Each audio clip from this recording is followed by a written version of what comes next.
یہ جی ہرن کھری کا پودا ہے، یہ دو قسم کی ہوتی ہے، ایک گلابی پھول والا، ایک سفید پھول والا۔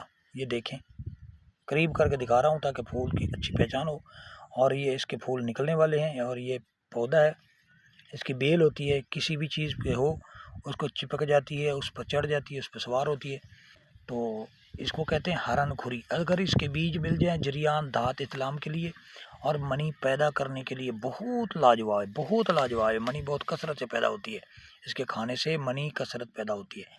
اور گندم کے اندر پیس کر اگر اسے کھایا جائے تو لاک کا کڑا مضبوط ہوگا، جسم کے پٹھے مضبوط ہوں گے، نظر تیز کام کرے گی، دماغ کو، یعنی جب مادہ منوی یا وائرس جو ہے اس کو ہم کنٹرول کریں گے تو الحمدللہ جسم کے اندر قوت مدافعت پیدا ہوگی۔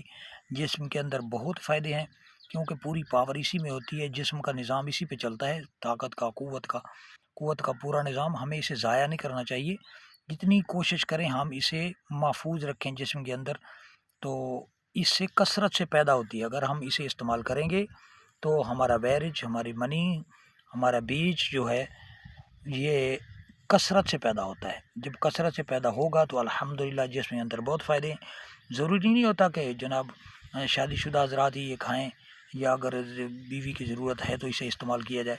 یہ جسم کو مضبوط رکھنے کے لیے اور لائف ٹائم جسم کو صحت مند رکھنے کے لیے اسے استعمال کیا جا سکتا ہے، تو کثرت سے آپ اسے استعمال کریں۔ اگر ایسے ہی آپ اسے اکھاڑ لیں بمائے جڑ اور سایہ میں خشک کرنے کے بعد آپ 3 گرام صبح اور 3 گرام شام تازہ پانی کے ساتھ کھائیں تو بھی مکمل اس کے فائدے حاصل کر سکتے ہیں۔